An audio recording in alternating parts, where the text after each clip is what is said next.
What is going on, everyone? Francotech here, back with another review video, and today I'll be taking a look at a very budget-friendly device. This is the LG K7, or also known as the LG Tribute 5.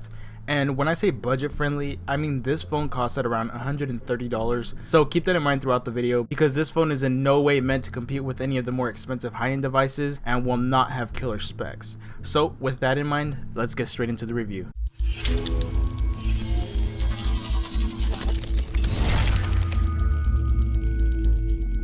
As always, I like to start off my reviews by taking a look at the design and feel of the phone, and to be honest, I'm actually a little impressed with the build quality of the K7. For the price of the phone, I wasn't expecting much. I was expecting it to have a very cheap plastic feel like other low budget devices, but that's not really what we have here. Of course, this phone is in no way metal at all, but it has a very nice sturdy plastic build that feels great in the hands and also doesn't feel very slippery thanks to the textured back panel and the silver trim all around the edge of the K7. It is a 5-inch display, so one-handed use will be no problem on the K7, and this is an LG phone, so like all of their latest devices, the edges will be clean of any buttons because everything will be on the back of the phone next to the 5-megapixel rear-facing camera. For the display, we have a 5-inch IPS LCD display with a resolution of 480 by 854 and a PPI of 196. And if that sounds like a really low resolution, well, that's because it is. When it comes to making a phone low budget, phone companies have to cut some corners, and that's obviously what LG did here with the display. For the screen size, a resolution of 480 by 854 is really low,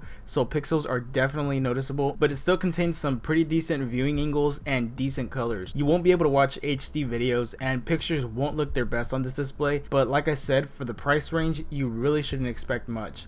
Now, LG has added a more unique type of glass for this display, and they're calling it art glass. And it has a very small curve along the edges, which gives it a really great feel in the hands and also gives it a more premium look. As for the hardware, the K7 is running on a Snapdragon 210, 1.5GB of RAM, and 8GB of internal memory with an SD card port expandable up to 32GB. So obviously these aren't high-end specs, but because of the low resolution of the screen, the phone actually performs pretty well when opening up apps without much noticeable lag, and also being able to switch between multiple apps at the same time. You won't get the absolute best gaming experience on the K7, but it will be able to run most apps and games without much lag. On the software side of things, the LG K7 is running on Android 5.1.1 Lollipop, and it does have that LG UI on top that most of us are familiar with now. It contains some of the same features and the same customization that you may be familiar with. However, this time around they aren't including the quick slide apps, which really isn't that much of a big deal. You can still customize your folders, your icons, themes, and also the layout of your toggles and more. So if you have or have had an LG device, then this should seem really familiar. As for the battery life on the K7, it is being powered by a smaller 2045 mAh battery, which really isn't a whole lot, but because of the lower end specs and the low resolution, you're looking at getting around 3 to 3.5 hours of screen on time, which isn't bad for this price, but you might need to plug it in later on in the day. Moving over to the camera side of things, the camera on the K7 is a 5-megapixel shooter both for the rear and front facing camera,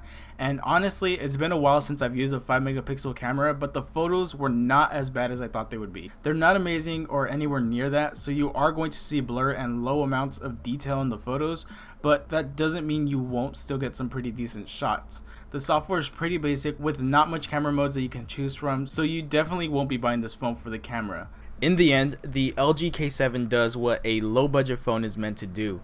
It isn't anything fantastic at all, and like I said, it doesn't have the best hardware, but for the price tag, there's not much for me to complain about. The feel of the phone is actually very impressive, and like I said, it'll do whatever you need it to do, just not as fast or as great as a higher end device.